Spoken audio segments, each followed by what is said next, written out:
In 1998, a Rover 100 was crashed at just 64 kilometers per hour. The driver's door ripped off. The steering wheel smashed into the dummy's face. The footwell collapsed, crushing everything inside. This car was still being sold new in European showrooms. But it wasn't alone. 7 popular European cars were literally death traps on wheels. Cars your parents probably drove. Cars you might have learned to drive in. Today I'm exposing the most dangerous cars ever sold in Europe and the shocking transformations that followed. One of these killed so many people it changed safety laws forever. Another was so bad, the manufacturer bought them all back and crushed them. If you've ever wondered why modern cars look so similar and cost so much more, this video will blow your mind. Make sure to subscribe and hit the notification bell, because what you're about to see might save your life, or at least explain why that old car in your garage should probably stay there. We need to start with the car that literally changed European safety standards forever, the Rover 100. Originally launched as the Austin Metro in 1980, this car was Britain's answer to small city cars. By the 1990s, it was still being sold with essentially the same structure from 1980. Then came 1997. Euro NCAP conducted their first ever crash tests. The Rover 100 became infamous overnight. In the frontal offset test at just 64 km per hour, the results were catastrophic. The car scored 1 star out of 5. The A-pillar collapsed, the driver's door was ripped open, the steering wheel was pushed back 26 centimeters into the driver's face. The pedals moved backwards 37 centimeters, guaranteeing broken legs or worse. Max Mosley, Euro NCAP's chairman, called it absolutely appalling. Sales collapsed immediately. Rover discontinued it within months, but the damage was done. The company never recovered from the reputation hit, contributing to Rover's eventual collapse in 2005. What replaced it? The Rover 25 in 1999 scored 4 stars, a complete transformation. But the real successor was the broader adoption of small cars like the Honda Jazz, which achieved 5 stars with a smaller footprint than the 100. The difference? Crumple zones, airbags, reinforced A-pillars, and high-strength steel. Features that added just €800 to manufacturing costs, but meant the difference between life and death. The Fiat Cinquecento was everywhere in the 1990s. Cheap, cheerful, and perfect for Italian cities. Between 1991 and 1998, Fiat sold over 1.1 million of them across Europe. But this car was designed in the 1980s when safety meant having seatbelts. The Cinquecento had no airbags as standard. Even as an option, they were rare. The body structure was so weak that inside impacts, the door would intrude up to 30 centimeters into the cabin. The steering column was solid and non-collapsible, meaning in a frontal impact, it would spear backward into the driver's chest. Italian insurance data from 1995 showed Cinquecento drivers were 3.4 times more likely to suffer serious injury in accidents compared to the average car. The car's lightweight, just 700 kilograms, meant it lost every physics battle with larger cars. What replaced it? The Fiat Panda in 2003, which scored 3 stars initially but improved to 4 stars with updates. The modern Panda weighs 40% more, but that weight is strategic. High-strength steel in the passenger cell, crumple zones that actually crumple, 6 airbags standard. According to our documents, the 2021 Fiat 500 achieved 4 stars, showing just how far the company has come. The price difference? The Cinquecento cost €6,500 new in 1995. The modern Panda starts at 17,990. That €11,000 difference? That's the cost of not dying. The Peugeot 205 GTI is a legend. Every car enthusiast loves it. But nostalgia blinds us to the reality. This car was a death trap. Between 1983 and 1998, the 205 was Peugeot's best seller. The GTI version became the definitive hot hatch, but safety? That was an afterthought. The 205's body structure folded like origami in crashes. The front would collapse so completely that the engine would be pushed into the cabin. No airbags, no ABS on most models, no electronic stability control. The lightweight that made it fun, just 880 kilograms for the GTI, made it lethal in collisions. French accident data from the 1990s showed the 205 had one of the highest fatality rates per kilometer driven. Young drivers, the GTI's target market, were dying at alarming rates. The car's tendency to lift its inside rear wheel during hard cornering was character to journalists but deadly to inexperienced drivers. The replacement? The Peugeot 208 of 2012 scored 5 stars in Euro NCAP testing. It weighs 400 kilograms more than the 205 GTI, but it's actually faster.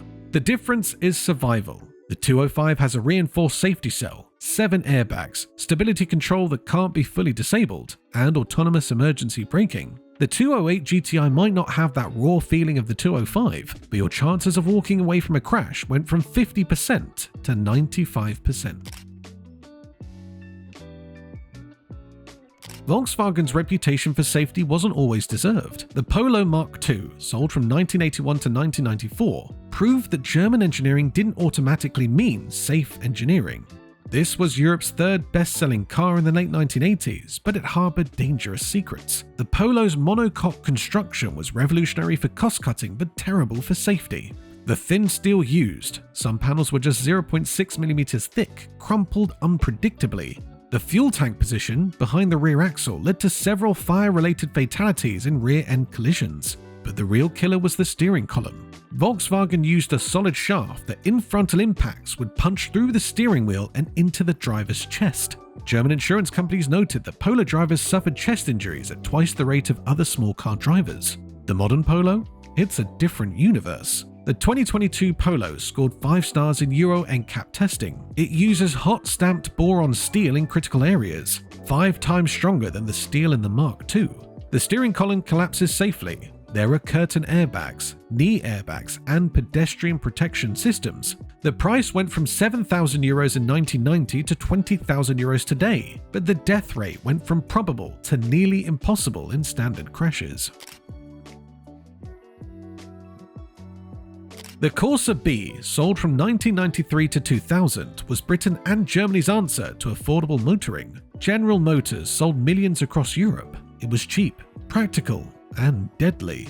This car exemplified everything wrong with 1990s cost-cutting. The Corsa B's body structure was so weak that in offset frontal crashes, the footwell would collapse upward and backward, trapping and crushing occupants' legs. The dashboard was solid plastic that would shatter into sharp projectiles. Door latches frequently failed inside impacts, ejecting passengers. Spanish police data from 1998 showed the Corsa B had a fatality rate 45% higher than the segment average. Young drivers, attracted by low insurance costs and cheap purchase prices, were dying in simple accidents that modern cars would make survivable. The current Corsa scores 4 stars in Euro NCAP testing. Not perfect, but revolutionary compared to its ancestor. The body now uses ultra-high-strength steel in a protective cage around passengers. The front structure is designed to absorb and redirect energy around the cabin. Pedestrian protection, non-existent in the Corsa B, is now mandatory. The cost increased from €8,500 to €19,000, but Spanish accident data shows fatal accidents in the modern Corsa are 73% lower per kilometer driven.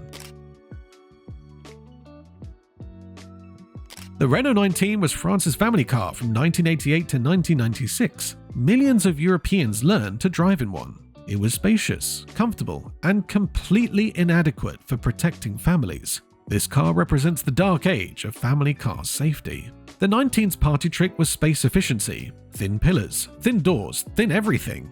Great for interior room, catastrophic for crash protection. Inside impacts, the B pillar would fold, allowing intruding vehicles to reach passengers directly. The front seats had no side support, allowing occupants to submarine under seatbelts in frontal impacts. The most damning statistic: French insurance data showed child fatalities in the Renault 19 would double the average for family cars. The rear seats, where children sat, had lap-only belts that would cause internal injuries in even moderate crashes. The spiritual successor, today's Renault Megane, scored 4 stars in recent Euro NCAP tests. Though, as our documents note, modern Renaults have reliability issues with their engines, but safety-wise, it's transformed.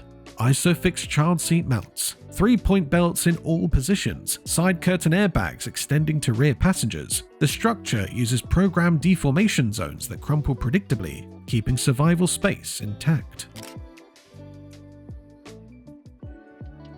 The original Seat Ibiza, built from 1984 to 1993, was Spain's pride, the first car fully developed by Seat. It was also a rolling catastrophe. Based on the Ronda platform, itself derived from 1970s Fiat technology, the Ibiza combined outdated Italian engineering with Spanish cost-cutting. The Ibiza structure was so weak that Spanish insurance companies created a special high-risk category just for it.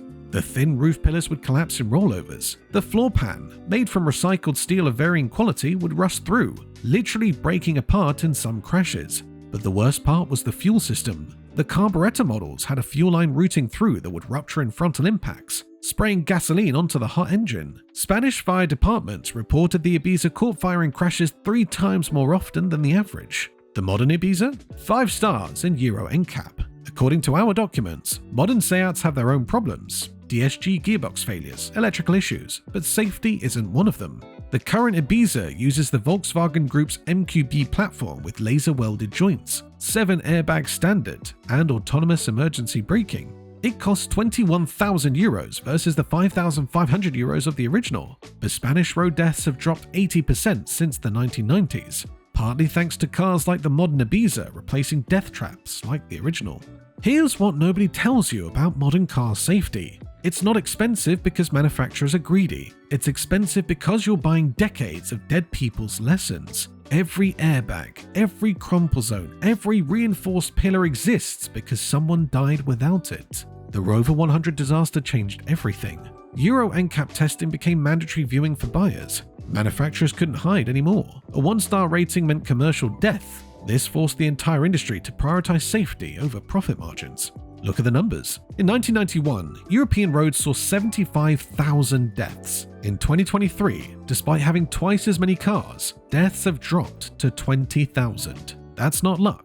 That's engineering paid for in both money and blood. The 7 cars we've examined today killed thousands of Europeans. Their replacements, while more expensive and less characterful, have saved tens of thousands. That boring-looking modern car with its thick pillars and high beltline? That's what keeping you alive looks like. The average new car in Europe now costs €35,000. In 1990, it was €10,000 adjusted for inflation. That €25,000 difference? That's your life insurance. Every Euro NCAP star costs manufacturers about €2,000 per car to achieve.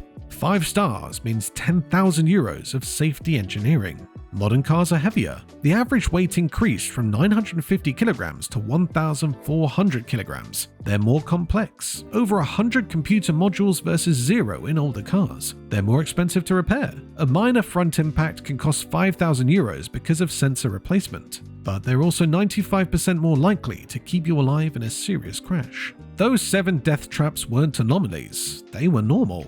Every manufacturer built dangerous cars because safety didn't sell. It took public crashing tests, government regulation, and thousands of preventable deaths to change that.